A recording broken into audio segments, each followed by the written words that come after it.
مجموعه های عنوانی وجود داره به عنوان مجموعه تهی. مجموعه تهی چیه؟ از اسمش مشخصه، مجموعه که تهیه، توش خالیه، هیچ عضوی نداره. مجموعه تهی رو چجوری نشون میدیم؟ با دو تا آکولات که داخلش خالیه یا به صورت یه دایره که روش خط. این دوتا هر دو نشون دهنده مجموعه تهی هستن.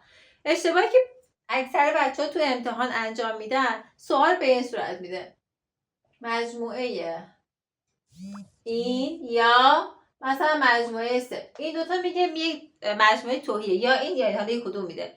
میگه یک بیانگر یک مجموعه تهیه، درست یا نادرست. بچه‌ها میزنن درست در حالی که نادرسته. بچه‌ها این خودش یه عضو حساب میشه، این خودش یه عضو حساب میشه.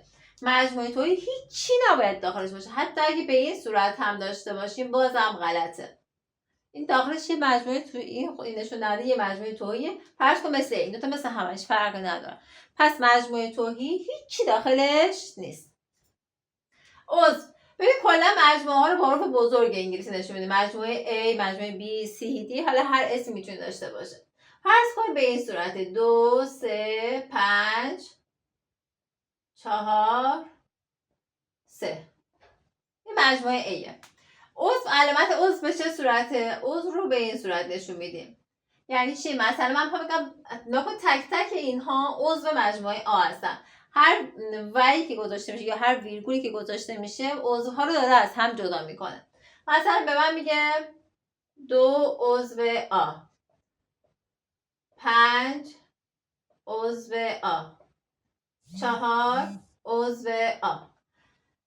تو سوال امتحان یه مجموعه میده، یه سری عبارت میده، یه درست یا نادرست عبارت‌های زیر رو مشخص کنیم. ما با مشخص کنیم کدوم درسته کدوم نادرست. 2 عضو آ. خب نگاه کنید، یه چیزی که تو بحث عضو وجود داره، اون عبارت عیناً باید توی مجموعه وجود داشته باشه. الان من میگه 2 عضو آ، من دقیقاً 2 رو تو آ دارم. بله دقیقاً خود 2 رو من تو آ دارم، پس این درسته. اینجا میگه 5 با مجموعه 5 عضو آ. خب من این شکلی 5 رو دارم؟ نه، من 5 تنها دارم، اینجوری که ندارم توی مجموعه آ. پس این غلطه. 4 عضو آ، من 4 تنها دارم؟ نه، 4 با آکولات دارم. پس این عضو آ نیست. پس تو بحث عضو باید به این نکته دقت کنید، عیناً باید خودش مشابه خودش دقیقاً توی مجموعه وجود داشته باشه. تعداد اعضای مجموعه آ. تعداد اعضای مجموعه رو با چی نشون میدیم؟ با n آ. n یعنی تعداد. پس وقتی میگم n آ یعنی تعداد عضوهای مجموعه آ. به چه صورت میشمارم؟ تعداد عضوها محاسبه میکنم. خب الان حالت عادی نگاه کنم 1 2 3 4 5 عضو داره. ولی در واقع این مجموعه 5 عضو نداره. چرا؟ چون عضو تکراری فقط یه دونه حساب میشه.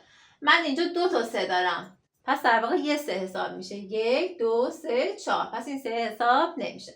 پس این مجموعه 4 عضو داره. پس خیلی دقت کنید تو بحث تعداد عضوها بچه‌ها خیلی اشتباه میکنن و عضوهای تکراری رو یه عضو جدا حساب میکنن، در حالی که عضوهای تکراری فقط یه دونه عضو حساب میشه.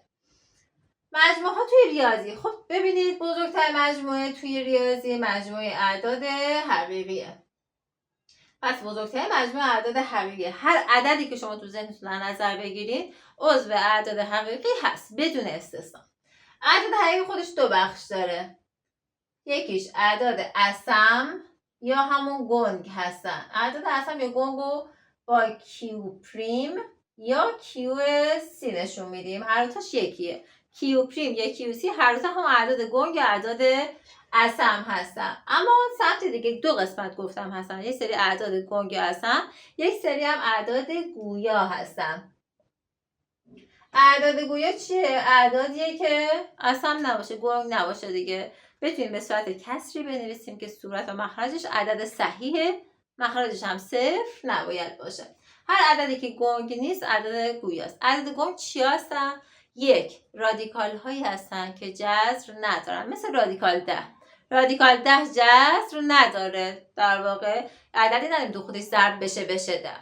و یکی دیگه هم عددهای اعشاری هستن که تا بی نهایت ادامه دارن و هیچ ریتم خاصی ندارن. مثلا 3 ممیز 4 6 8 7 و تا بی نهایت. هیچ ترتیب و نظمی وجود نداره بین این اعداد. پس این اعداد گنگ هست. و این رو هم بدونین عدد پی که توی دایره وجود داره، از عدد پی استفاده می‌کنیم 3/14 میگیم، در واقع یه عدد گنگه که تا بی‌نهایت ادامه داره و چون ریتم خاص یه تیکش رو قطع کردن، فقط 3/14 رو قطع کردن و در نظر میگیم 3/14 برای عدد پی یک عدد گنگه. این خیلی تو سوال امتحانی میاد. پس عدد پی عدد گنگه. خب اینجا بودیم. عدد کیو زیر مجموعش یعنی زیر مجموعش چی میشه؟ میشه اعداد صحیح. اعداد صحیح میشه W، بعدش هم میشه N. یعنی چی؟ کوچکترین از مجموع اعداد طبیعی کوچکترین مجموعه اعداد طبیعیه که این زیر مجموعه اعداد حسابیه، زیر مجموعه اعداد صحیحه، زیر مجموعه اعداد گویاست و اینم زیر مجموعه آر که اعداد حقیقیه. این چیه؟ پس اینجا واسهتون بنویسم. این اعداد طبیعیه که میشه 1 2 تا بی‌نهایت، 3 4 5 6 تا بی‌نهایت. بعدش W اعداد حسابیه. حالا من نمی‌نویسم، شما اعداد حسابی به این اعداد طبیعی 0 اضافه کن، 1 2 میره حالا تا بی‌نهایت. اعداد صحیح شامل چی میشه؟ همون محور است. میشه 0 1 2 از این طرف تا مثبت بی‌نهایت، از این طرف هم تا منفی بی‌نهایت.